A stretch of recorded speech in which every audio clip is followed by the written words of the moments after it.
Sometimes some people will want to jump on like viral trends or things that are working at the moment, and their product won't fit into that. Yeah. So although that concept is doing really, really well, if it doesn't fit your niche of your product, then there's no point even trying it, because you're just wasting quality time that you could put towards getting a decent content. So I think that's important too. Just don't get distracted by like what's going viral, the numbers and the views. Instead, take a step back and think, okay, is this piece of content actually going to provide value and be important for other people? If not, if it's just following a trend, I wouldn't follow it. Yeah, I think B2B or B2C, the sooner you can earn credibility, the more likelihood you're going to get results. Whether it is, like I said, B2B or B2C. B2C would be like working with people like yourself who can actually have a physical product in front of you and pushing that and how you do that. B2B, it's, for me, it's right, how do you go local to local companies, get feedback straight away to then pass that on. Before you even think about the big brands or as well, Pets or Homes or Hilton's or anything like that. Bob around the corner who's got the small little shop, what does he think? Yeah. Right? Yeah. What does he say? And you test your processes as well. So I think it's key. The quicker you can become credible, it's going to help you with success going forward. You need to keep up with like the trend of the product as well, because you'll find certain products are always upgrading, or there's new like scientific studies, or it's now doing this. With that then comes different trends, and you need to make sure that you're in front of it before your competitors do it as well. So I know with many businesses that I've had, I've been ahead of the game because I've stayed in good communication with my suppliers. But there is a state where I speak to many members where they're like, oh, I've done this, I've done like my content, I've done ad creators, and they're like, but I've just seen another competitor, and there's now an upgraded version of it, they've got these USPs, and then that can almost change the feel and look of the brand as well, because it might be it's more minimal, it's more modern, so that then changes the feel of it, and you have to keep up with that. And I know, especially with the cosmetic niche, if you actually go through like the aesthetics of cosmetics over the years, it's changed so much.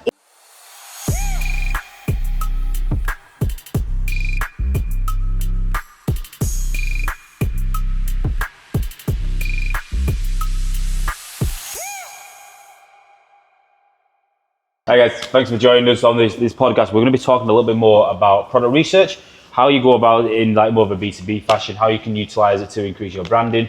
Again, product research in terms of the products you want to advertise, what is going in the trend at the moment, how you would utilize it in terms of essentially advert research. And then for myself, obviously, I'm going to be touching a little bit more on how to use it in terms of the marketing aspect, looking into the different people who are going to market and what they're doing to gain the results. But I think we've got perfect, obviously a nice blend of people that we can obviously take from. But first, Alex, you want to touch a little bit more on what is one of the main questions that we get asked is how to do product research. I know obviously we've got this massive system that we're bringing in now that is going to make all our lives easy and probably, hopefully, fire Anna. But with that system, obviously, and traditional methods as well, obviously, we've exercised the system. What's the main things that you kind of like look into? Yeah, so there's so many different ways for to find a product within B2B, but the basics behind all of the product searches and basically what B2B is in general is a solution to a problem. So when you bear that in mind, it's a case of then, right, how we can actually look into finding a product. So the way I like to do it personally is first, number one, is establish what niche you want to go into. Because once you know the type of area you want to go to, then that will then, you can niche down into that niche. So as an example, I like to write down, what are the biggest niches out there? So let's give examples: hotel industries, sports industries. I don't know. You can keep going. Yeah. Let's just say the hotel industry, because there's a lot of hotels out there, meaning there's a lot of places you can approach to get your product in there. Cool. Right. From there, so there's a couple of ways you can go about it. But one thing I like to do now is, Google what are the 10 biggest hotels out there. All right. That'll bring up a list. Let's say the Hilton's number one. I like to then go on review sites like Trustpilot and Google, and then let's just say Hilton come up top of that list. I like to then have a look on all the bad reviews and see if there's any common themes on there. Because then you've got a problem, and then is there a solution to that? So for example, I know one come up with odours in dog-friendly hotels. So right, what is the solution to that problem, to odors, and then looking on Alibaba, looking on tools like we're introducing, to then find out what products can actually help that, and then you've then got a customer that potentially help you. Definitely, yeah. And I think that in summary of what you were saying there, essentially is what we do a lot of the time is reverse engineer. Yeah. Which I think is massive for when you're creating content on ad creators and stuff like that. I guess you use somewhat of a similar method of Alex in terms of not Google and stuff like that, but you would use a reverse engineer to look into hooks and look into trending stuff. What process of like when you're researching a different ad creative, or if you get given a brand, what's your process from start to finish to researching that brand to finding the end product for the content? I would say the first thing you need to do is like look through all of the different social media platforms, look on Google Trends, find your competitors and see what they're doing. And I always think don't go and just like surface level, scroll to the very bottom and see what they were doing when they started. Because I get a lot of people as well kind of comparing their content from what their competitors are doing now. And I'm like, that's probably a year on. Yeah, they've had years to do that. Yeah, that's not fair. You need to go and look at when they started and compare yourself from them. So that's probably the first thing I would do. Do you get a lot of difficulty in terms of misbranding? And obviously Anna can maybe touch on that as well in a minute, but do you know when someone sends you a concept, do you ever have to go like, look, it doesn't really fit your brand? If they're confused. They're like, oh yeah, this video looks really sick, but then you're like, it doesn't really suit your brand. Sometimes some people will want to jump on like viral trends or things that are working at the moment, and their product won't fit into that. Yeah. So although that concept is doing really, really well, if it doesn't fit your niche of your product, then there's no point even trying it, because you're just wasting quality time that you could put towards getting a decent content. So I think that's important too. Just don't get distracted by like what's going viral, the numbers and the views. Instead, take a step back and think, okay, is this piece of content actually going to provide value and be important for other people? If not, if it's just following a trend, I wouldn't follow it. Definitely, yeah. And Anna as well, on the back of that, do you think that it could potentially discredit your branding if you were to, and Yaiza obviously could touch on as well, but if you were to follow a trend that wasn't within your branding niche, say, I don't know what trends are at the moment, but something that was obviously mainly towards maybe a younger audience, you've got a more of an established, elegant audience, but you want it to be, you try and do it, does that somewhat discredit you as well, do you feel? Yeah, I think it's so easy to do that when you're not clear on what your brand is and what it stands for, because you'll find a lot of people just flip from loads of different things anyway, and that's where people are never really going to buy into your brand, because you don't even know your messaging or your target audience. Because why would you want to jump on a trend where your target audience aren't going to be interested in that? But when it comes to product research as well, I think we all see loads of different types of members, which is how you would then decide how you're going to do your product research from that, because we'll have some members that are already in some sort of expertise that know what they want to go into, and they'd do their product research from there and implement their brand from there. So they're probably the ones that would have a clear structure on how they want to brand, have more information about their target audience. Trying different trends could work if you don't know, if you're like, oh, I've got like 5 target audience lists in my brand portfolio. Let me see what target audience is going to buy to what.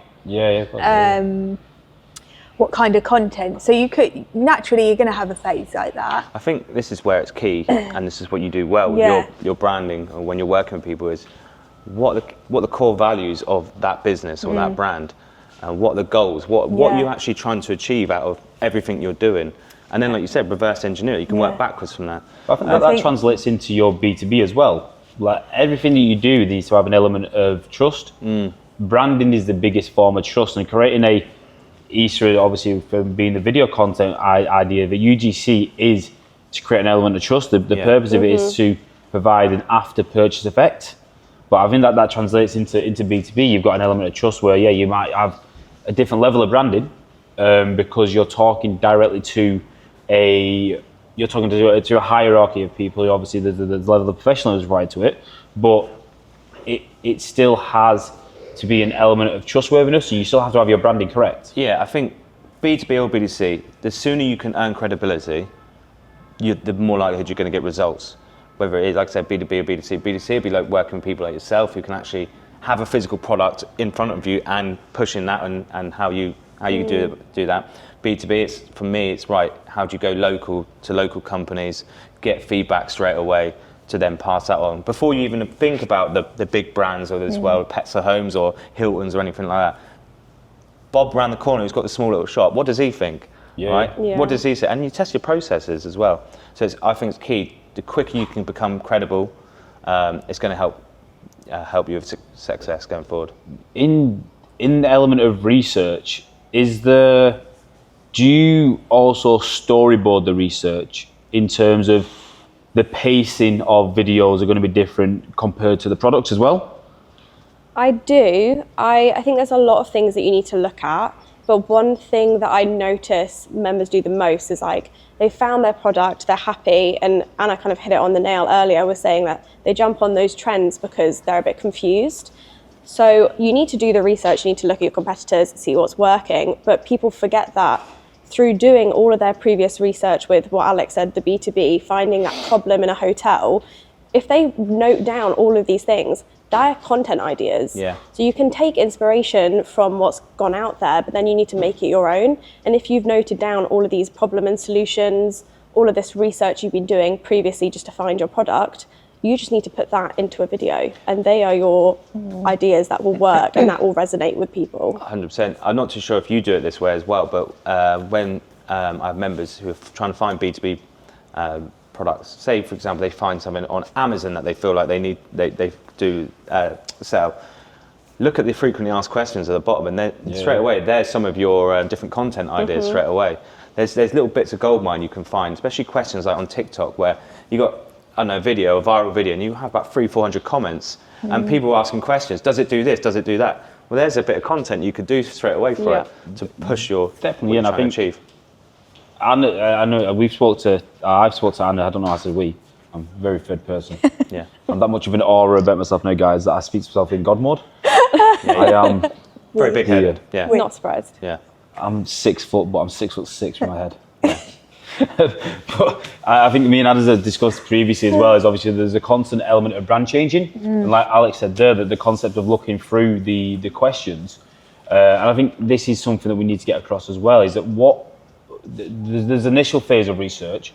How often do you research, or is there a continual level of research to constantly adapt your branding? Now, you obviously have core values, but I think you need to keep up with like the trend of the product as well, because you'll find certain products are always upgrading, or there's new like scientific studies, or it's now doing this. With that then comes different trends, and you need to make sure that you're in front of it before your competitors do it as well. So I know with many businesses that I've had, I've been ahead of the game because I've stayed in good communication with my suppliers. But there is a state where I speak to many members where they're like, oh, I've done this, I've done like my content, I've done ad creators, and they're like, but I've just seen another competitor, there's now an upgraded version of it, they've got these USPs, and then that can almost change the feel and look of the brand as well, because it might be it's more minimal, it's more modern, so that then changes the feel of it, and you have to keep up with that. And I know, especially with the cosmetic niche, if you actually go through like the aesthetics of cosmetics over the years, it's changed so much. Even like the sport industry, just the way we've evolved, the way we want to see things, the way we want people to communicate with each other is completely different. So if you're keeping up with that, you're always going to be in front of what you need to change with your brand. And if you're behind, you then look like an old brand that isn't keeping up, and people won't want to buy from you. I think you highlighted business in general it's fluid. Yeah, things change. it's changing. And don't be reactive, be proactive. Yeah. And like you said there, there's things you can do. You can reach out to people, surveys, and see what your customers say as well, because their wants might change. Yeah. So you might have to adapt with that as well. So the 100%, functionality of Yeah. products as well. Like sometimes, you know, I know like with the teeth whitening industry,